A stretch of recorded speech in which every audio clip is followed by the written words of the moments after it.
Muito bem, turma. Aqui é a professora Rúbia. A aula de hoje vai ser um reforço do material que já foi passado em sala de aula, que é a respeito das tendinopatias. Definir tendinopatias para vocês e falar um pouco sobre a histologia. É uma doença crônica, degenerativa do tendão. Então, falando da fisiopatologia, o que a gente percebe?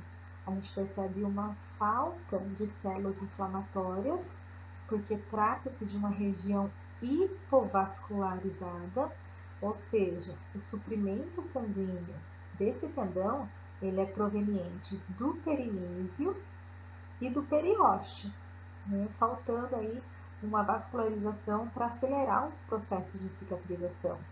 Nota-se também uma desorganização e uma separação dos feixes de colágeno e um aumento dos proteoglicanos na matriz extracelular.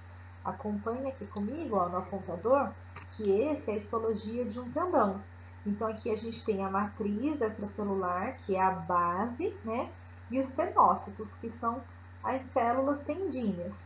Então o que acontece numa tendinopatia? Começa a separar esses feixes de colágenos aqui, tá? O colágeno, ele está incidente na matriz extracelular, ele que vai dar a resistência desse tendão. Então, a tendinopatia é o processo degenerativo desse tendão que leva à separação e à ruptura dessa matriz extracelular. A falta de células inflamatórias para fazer a restauração desse tendão e o aumento de proteoglicanos, aqueles que fazem a absorção de líquido, Então, por isso que é um estado degenerativo de um tendão. E aqui a histologia, podem perceber, os tenócitos, eles correspondem a 20% das células do tendão. A matriz extracelular, 80%, e o colágeno do tipo 1, que ele tem uma baixa capacidade de alongar-se, ele está entre 8 a 10% dentro da matriz extracelular. O mecanismo de lesão, e os fatores etiológicos. Primeiro, uma tensão mecânica, uma sobrecarga sentida ao longo do tempo. Então, é raro ter uma carga muito excessiva, aí a gente vai ter os casos de ruptura, mas como trata-se de uma doença, de uma tendinopatia crônica e degenerativa, então geralmente está associada a uma carga pequena, mas ao longo do tempo. Então são utilizadas cargas que vão fazendo as alterações na matriz extracelular e nas componentes de um tendão, como por exemplo a bainha que os envolve, a camada externa desse tendão, que a gente vai ver mais para frente também. O tendão ele precisa de tempo suficiente para recuperar em boas condições para uma reparação completa. Não é fácil, não é um tratamento imediato, O tendão a gente já viu, ele demora muito tempo para se recuperar. E são vários fatores que vão influenciar nessa recuperação.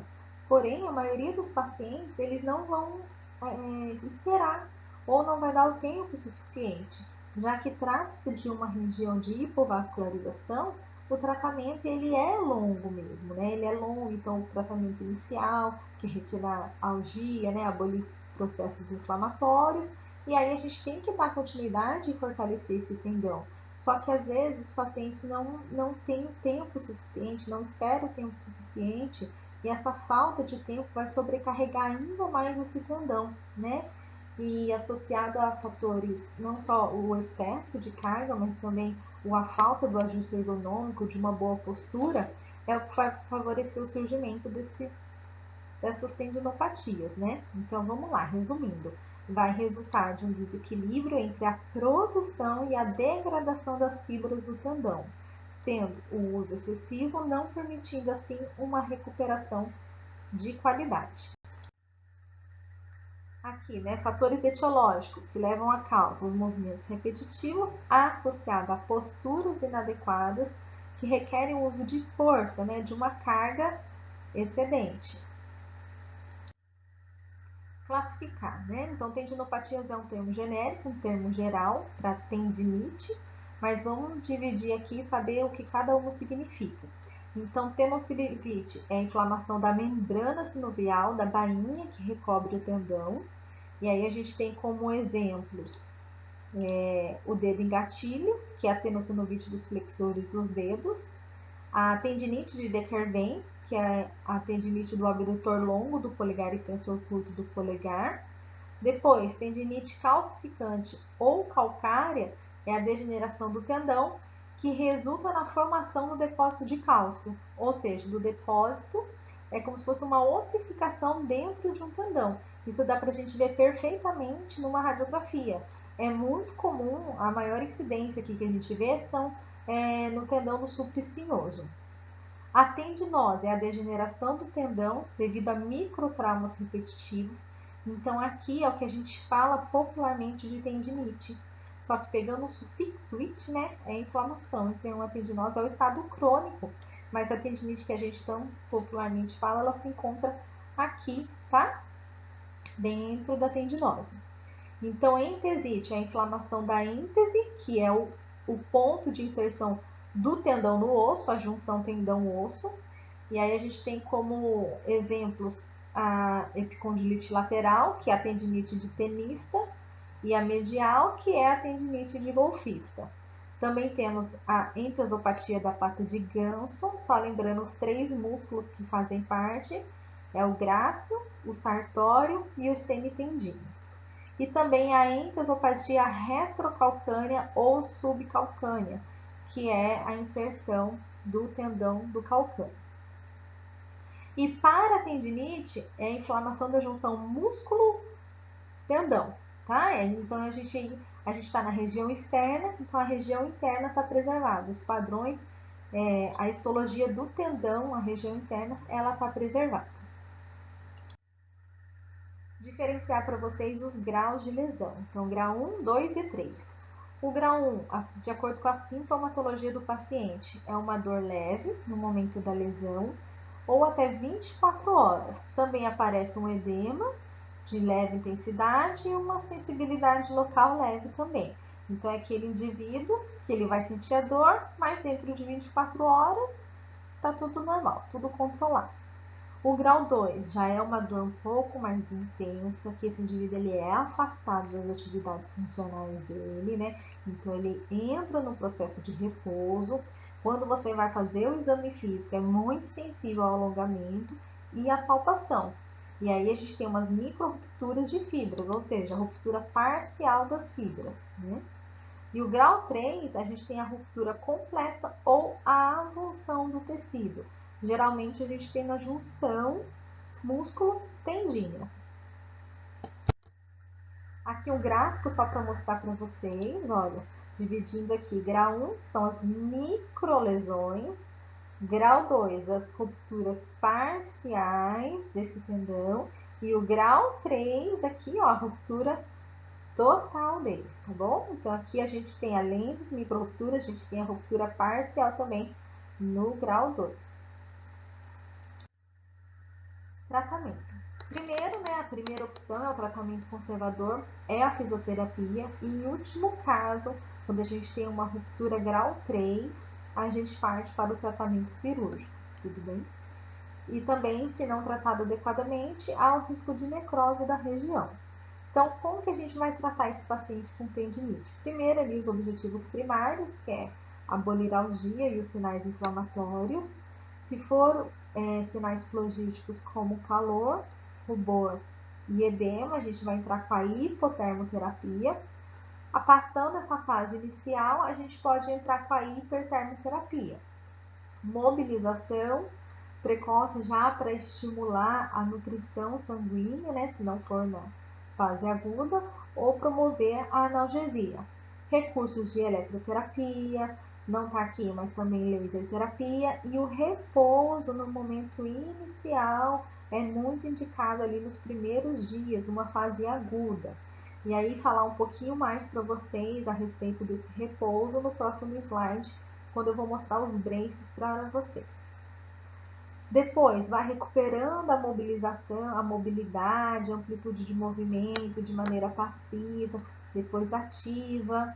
E aí a gente precisa dar o reforço muscular, porque a musculatura, ela estando forte, a gente não vai sobrecarregar esse tendão.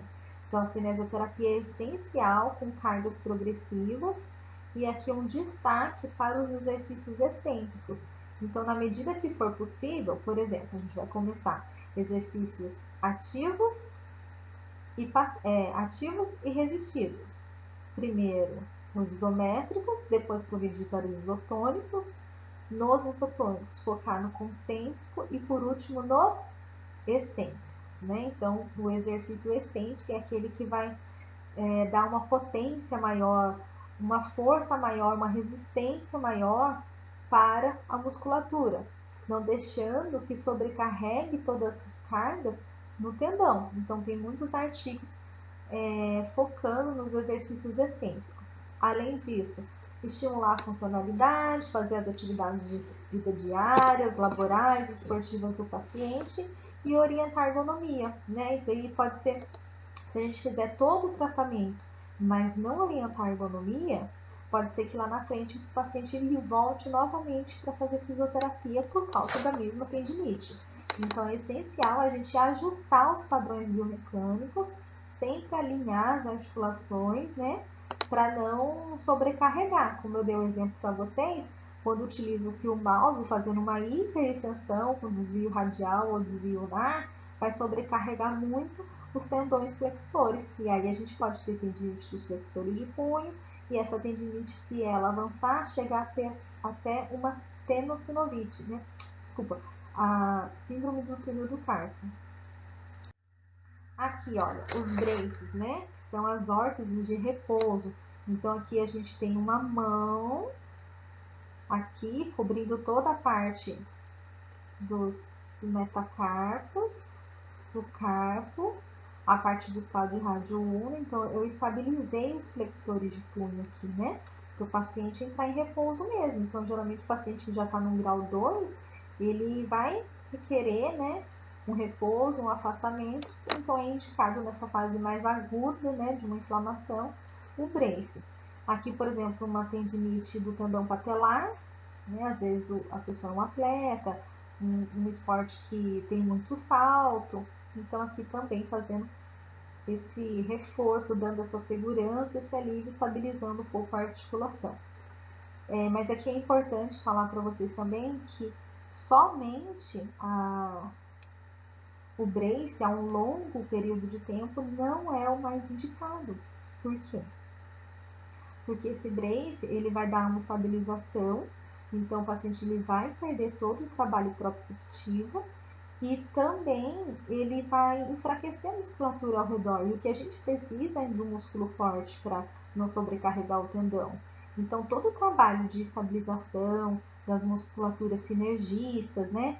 Então aqui ele está relaxado, ele não vai ativar essa musculatura, o que a longo prazo é muito prejudicial para o paciente. Aqui um exemplo para vocês de exercícios excêntricos, né? Então tem muitos artigos também que ele aumenta a resistência à potência muscular, garantindo a proteção ao tendão, como eu disse anteriormente. Então, por exemplo, aqui um exemplo de tendinite do tendão patelar. Agachamento. Agachamento faz uma contração excêntrica de quadríceps.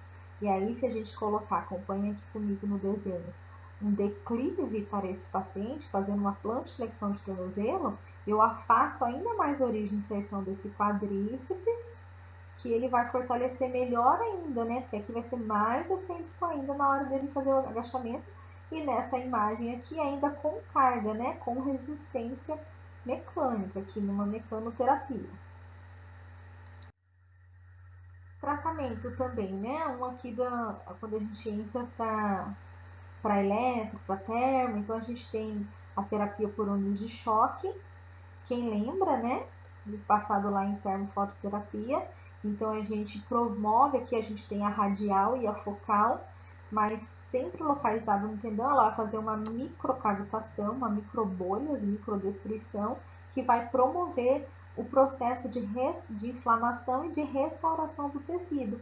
Então é super indicado também para o tratamento conservador.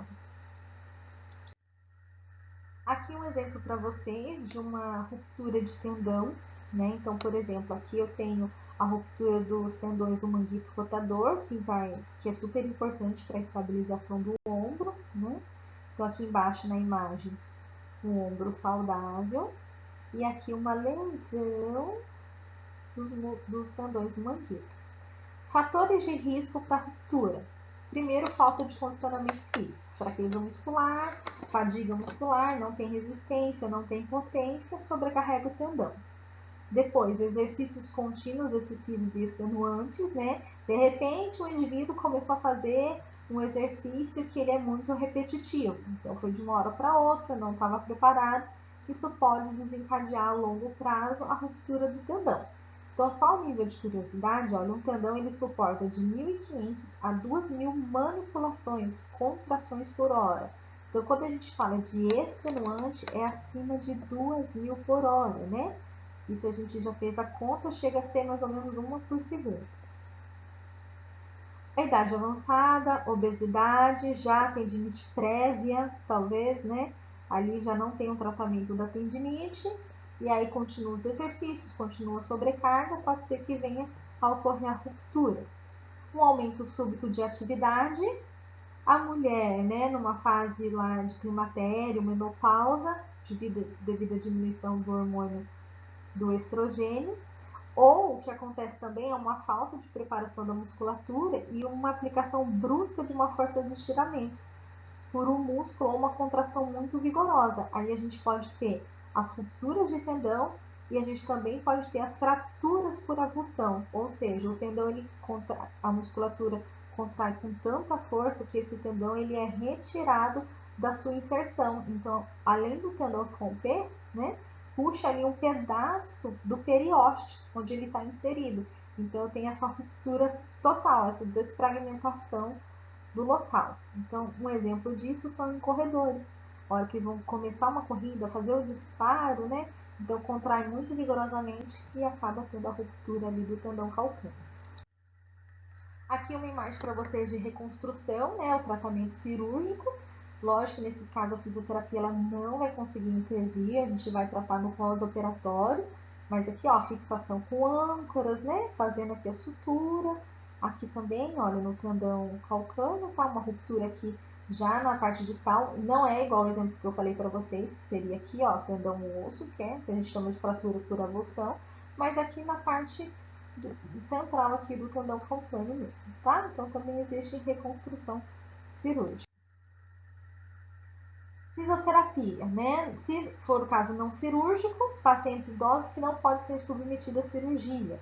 Então, não são todos os pacientes que tiveram ruptura que vão ser submetidos a uma cirurgia. Um exemplo disso são os idosos ou aqueles que não vai depender tanto daquele músculo, daquela função, né? Então, existem pacientes que optam por não fazer a cirurgia.